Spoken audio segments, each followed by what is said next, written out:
Hello, my name is Giulio Astori. I am a Principal Cybersecurity Cloud Solution Architect. And today, for this video, I'm going to show you how to create your very first Sentinel notebook using simply the code snippet available through Sentinel. So the very first thing we're going to do is to open up the Sentinel workspace. From the Sentinel workspace, we're going to click on Notebooks. Here we have now two notebooks. One is my first Sentinel notebook. The second one is a getting started guide for Azure Sentinel ML notebooks. Also, we have a section which contains several templates of notebooks which you could easily clone and leverage. So how to start your notebooks? The very first thing you need to do in order to use notebooks is to create an Azure machine learning workspace. For the purpose of this demonstration, I already have done so. However, if you want to do for the very first time, all you need to do is click on Configure AML workspace and then click on Create a new ML workspace. That will take you to the page where you need to fill up your information about this machine learning workspace. Then follow the wizard, complete the wizard, click on create, and a couple minutes later the workspace will be created. Again, for the purpose of this demo, I have already created a workspace. As a matter of fact, if I look, my default workspace is called the Sentinel ML03 workspace. However, I have other two, the 01 and the 02. The 03 is set by default. You can also manage your default AML workspace by simply clicking, and that will take you to your default workspace, which is right here. Now, let's go back into Sentinel.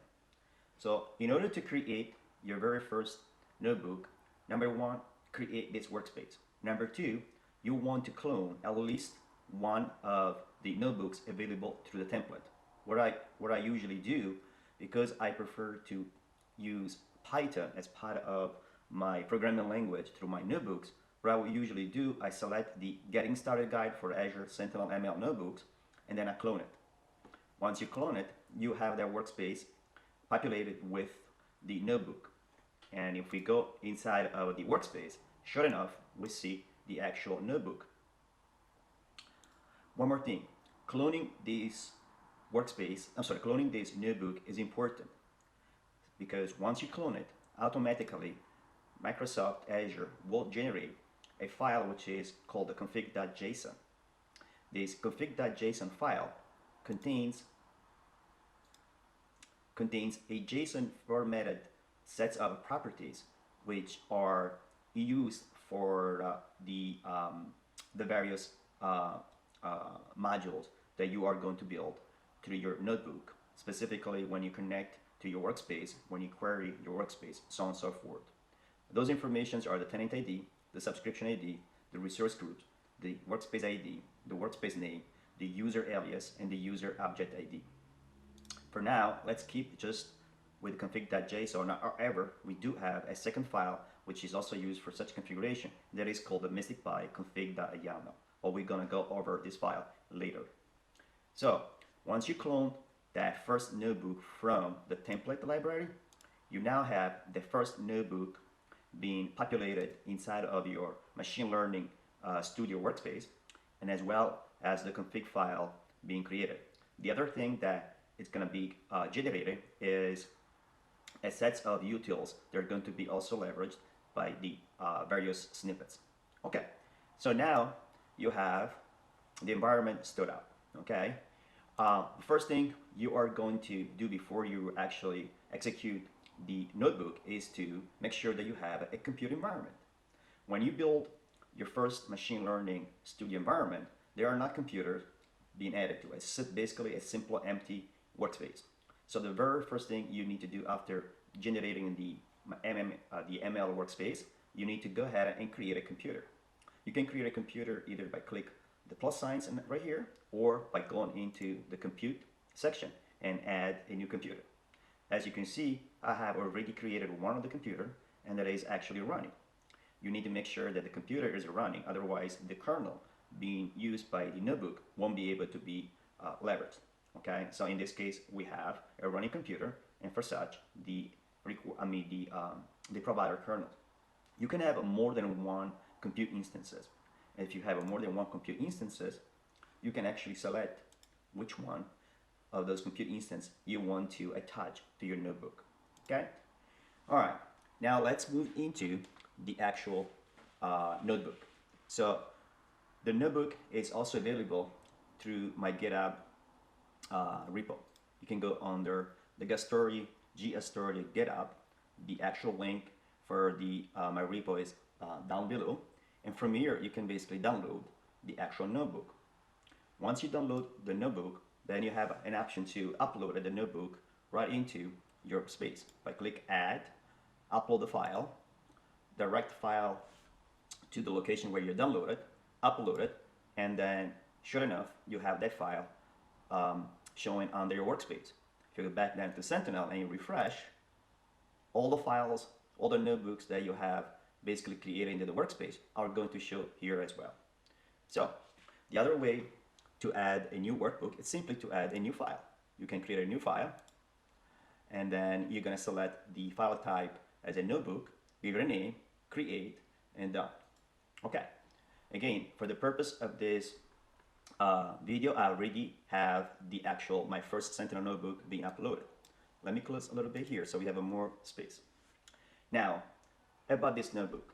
This notebook is essentially the very basic steps that you need to do in order to connect to Azure Sentinel, or to Azure Data Explorer, or to Azure Log Analytics, and query the information right from it. You can also consume such data that you query from the workspaces within your native Python code. So you can basically do tons of analysis as you wish. This notebook is laid out in 3 parts, using the Microsoft MSTICPy, using the Log Analytics Management Client, and using the KQL Magic. Each of those 3 sections are individual options that you can use in order to do the connection to the workspace and the query of the data. MSTICPy is a Microsoft module that is built for Python and Jupyter. It's basically a security tool module that you can leverage for your analysis. The Azure Management, the Azure Log Analytics Management Client, it's another module that is available for Python. You can install this module, and automatically you can basically leverage the client to connect and query the data from workspace. The third option is KQL Magic. KQL Magic is also a Python module that you can leverage in order to do exactly the same thing, connect to the workspace and then query the data. So in this notebook, we're going to explore each individual ways separately. One more thing that I want to stress out is the availability of what we call Sentinel snippets. Okay, so Sentinel provides 4 snippets that you can easily import to do your work.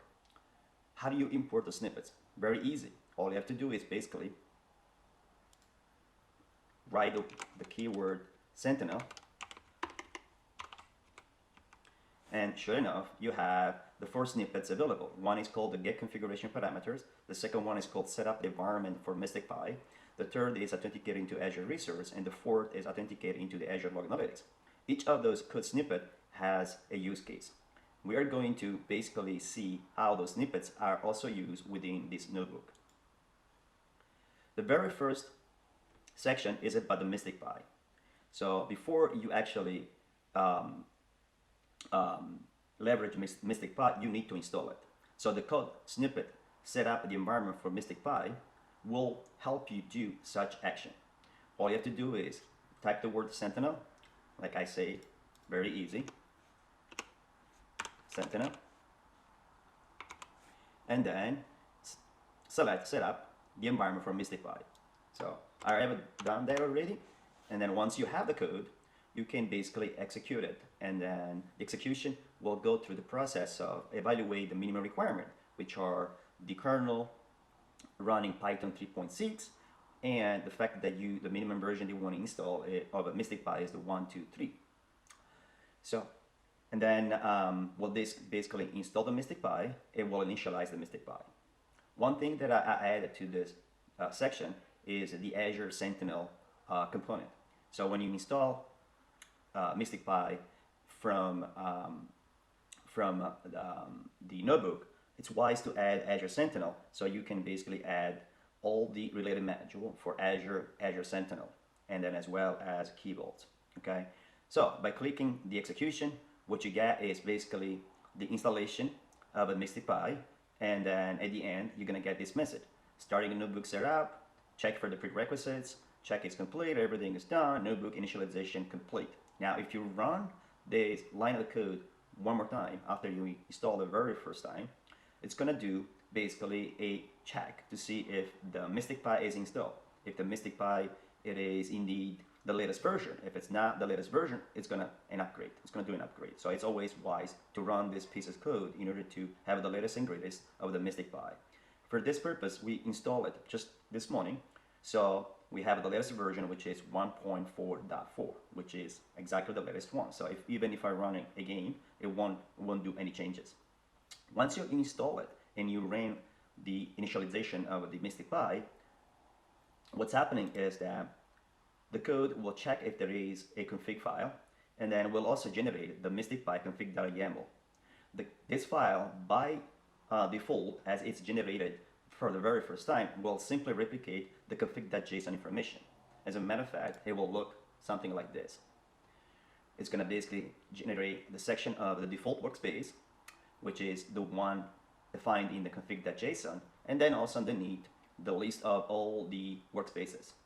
But the YAML file here, it's also used for additional configuration. So you can have multiple workspaces. You can have also other information such as your threat intelligence provider, such as a key vault, so on and so forth.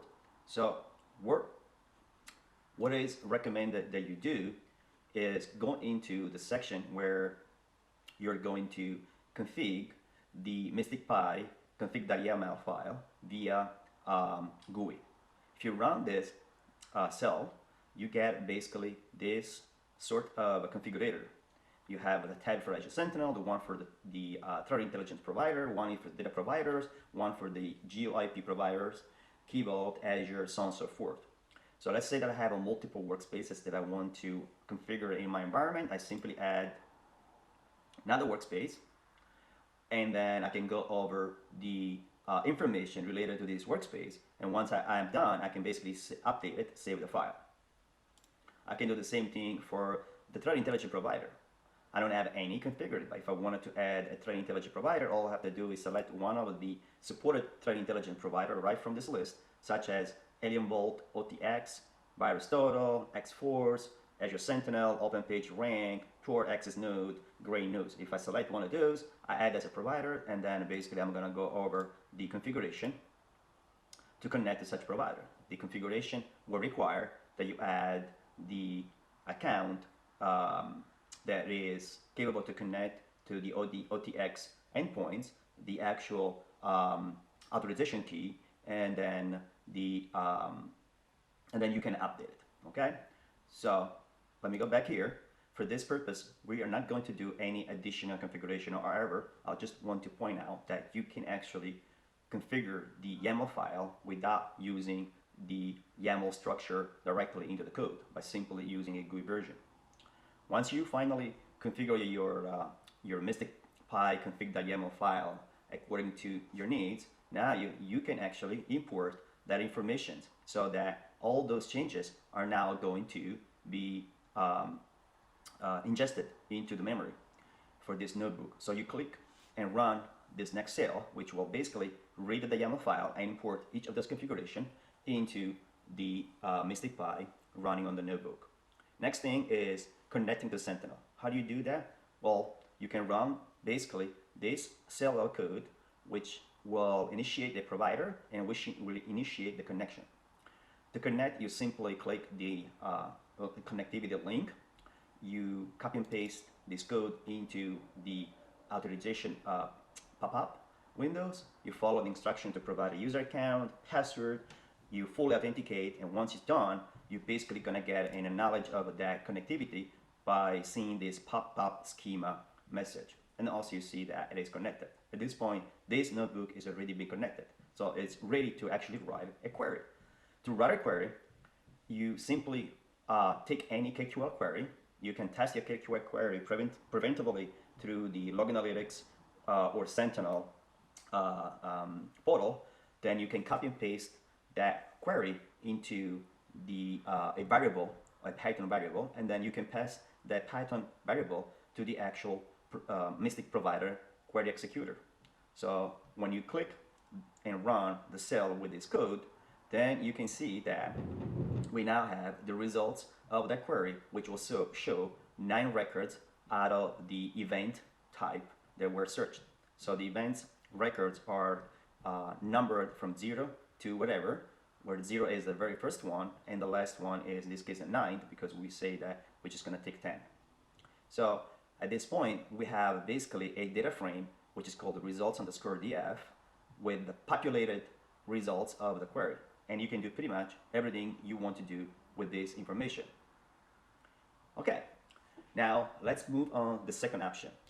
The second option is using the Log Analytics Management Client. Again, this is a Python module that you can install if it's not available under your kernel. However, once you enable the management, the Azure ML Studio right from Sentinel, automatically will install this module within the kernel.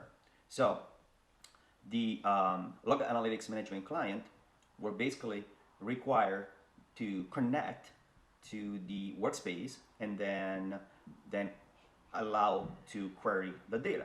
So in order to connect, you need over here one piece of information, and that piece of information is the workspace ID. Because we already have the workspace ID in the actual config file right here, what we are doing in this line of code is nothing more than tell the Python runtime to read the JSON file and then populate all the information regarding tenant ID, subscription ID, resource group, workspace ID, workspace name, user alias, user object ID, and pretty much all the data from the config file. Now they are in memory. Once you do that, then you need to log in into Log Analytics. So with the MSTICPy, we leverage the MSTICPy logon provider. For this client on the other end, we're going to leverage the second snippet from Sentinel. If you remember, there was a snippet called Authenticate into Azure Log Analytics. This is basically the one we are using in this cell. By importing the snippet, now you have the basic code to go ahead and log in into the workspaces. And basically, you are passing the information about the subscription ID, about the workspace ID, so on and so forth. Okay. One thing that I changed into this snippet is basically the way the actual message gets presented. By default, as you can see, it's yellow. So the yellow over the white background, it's very hard to read. So what I did, I simply add a line of code which instructs the output to be shown with a background. So I just add the line of code, which is basically echo minus E, and then the code for the color. The code for the color is also listed inside the markdown instruction. You have the several colors that you can use it, from black to white. In this case, I select the red, which is the 41M. So it's the BG background red. By running this slightly modification to the snippet, now I have a more readable message. So I can easily click on the login link, highlighted the code, copy and paste the code in the login pop-up, and then go through the authentication. And once you're done, you get a knowledge of the connectivity by having a JSON return payload, which basically tells you that you pretty much, you're logged in. Now, once you're logged in, the next thing you need to do is simply write a query and execute it. So like as well as the MSTICPy, also for the Log Analytics Manager client, you can basically take the query and pass it into a variable, just like here. Okay, the syntax is a little bit different here, but you can do pretty much the same. The difference in the syntax is simply because now we're running this query in one single line. If we want to run in multiple lines, like we did it with the MSTICPy, which is basically using the three single quotes in order to have a multiple line as text, right? So pass the query into a variable and take the variable and execute the query through the Log Analytics Management client. Once that query is executed, the result is encapsulated into a variable. You can now print the variable, or you can leverage the variable and consume the content as needed. One thing that I want to show you though, that the content is returned in the form of a JSON payload. So then it will allow a little bit of manipulation in order to consume the data, but if you use data frames from the Panda library, then your life will become a little bit easier. But as default, you get basically a JSON payload as a result. So with this, we complete also the second option. So let's move now on the third and final option, using K2M Magic. Okay, K2M Magic is also, as I explained to you earlier, a module for Python. This module allows Python to connect to the workspace and run custom query language as a way to retrieve data from the workspace and then consume the data later. So K2M Magic is also included within the MSTICPy. Because we installed the MSTICPy, we really don't need to install K2M Magic. However, in case you just want to use K2M Magic by itself without using MSTICPy, you can do that as well. The simple need is to install the actual K2M Magic. How do you do that? In order to install the K2M Magic, you run the installation command, which is pip install K2M Magic, no cache dir upgrade. Always use upgrade because obviously those modules are constantly upgraded, so you want to get the latest version as much as possible. Before you actually install it or upgrade it and then initialize the K2M Magic and then leverage it to connect and query the data, you need to make sure that you set up a couple of environment configuration variable. So the very first one is the environment variable pertaining to the Azure ML compute. Okay, so that one requires the name of the Azure ML computer that you're using as a URL piece of information. So how do you do that? You basically go over here, which is basically the name of the computing instances. You copy this name, you paste under the user input, you run the user inputs, that will generate the actual full name, which is HTTPS, computer name, and the actual fully qualified domain name, which will then change a little bit, depending if you are inside of global or government Azure instances. But at the end of the day, it's basically building up the name for the computer that you're running under the hood. Okay, once you do that, then finally you can execute the line of code that will install it if it needs to be installed, upgrade if it needs to upgrade, and load the actually K2M Magic. Once it's loaded, you have this basically piece of information. It's nothing more than the echo, the environment variable that has been configured, and you're ready now to go ahead and then step on the next cell. On the next cell, you need to configure it, the workspace ID, just like we did it for the Log Analytics Management client and then the Microsoft MSTICPy. You need those information. Again, those information is available in the config.json. So you basically run the code, and that information is basically ready in memory. Once you have that, the next thing you simply log in. This piece of line of code allows you to log in into the workspace ID, which is being also read by the config.json. Once you're logged in, then you can simply execute the query.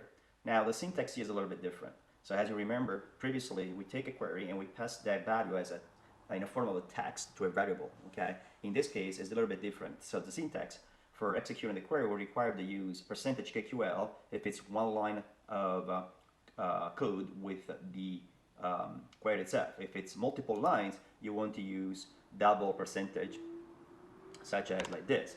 The double percentage will allow you to use multiple lines. Okay. But in this case, I have one line of code which will take all the events of the past 90 days and then actually show the results of only one record. As a matter of fact, as soon as you execute it, you see the result showing right underneath. But that result, it's also encapsulated under a buffer memory, okay, that it is accessed via the underscore. So what you do, you use the underscore, which is basically in Python, can access the result of a variable, and pass the command underscore KQL, underscore row, underscore result, underscore, and pass the content to a data frame. As a matter of fact, once you do that, and then you print the data frame, you can see now that the same exactly record that was collected and exposed by the KQL query is now also available into another variable represented as a data frame, and you can manipulate it as needed. As a matter of fact, you can do pretty much almost everything that is being done with the previous two other options. Okay. Now there is one more way to also an alternative way to kind of like query and show the results. So as we saw here, we basically run a query straight up, right? And then we encapsulate the content into a variable. Here on the other end, in this other example, we are running a query, but we are encapsulating the query results right into the variable from the same line of code. So right now we have KQL, which is basically percentage KQL is a syntax to run the query. We have a name of the variable, my underscore bar underscore chart, and we're saying like, okay, now whatever the query it is resulting into, in this case, it's getting some data, pass that results right into my bar chart variable. So once you do that, and then you actually print out the my underscore bar underscore chart variable, you can see now that the content is indeed expressed into a form of a chart, because the query required a render of the content in form of a bar chart where the title is my bar chart. This is exactly it. Now, can you, convert that content in something different like a table? Yes, you can. That variable is now containing the results of the original query. So you can now do alternative transformation of the data. Perhaps one that has been done in this line of code is basically showing the table of the results. So by doing that show underscore table, that function basically shows now the results as a table where you have a column for the source and a column for the count. With this last piece of code, we have now completed the demo of your very first custom Sentinel notebook. Thank you.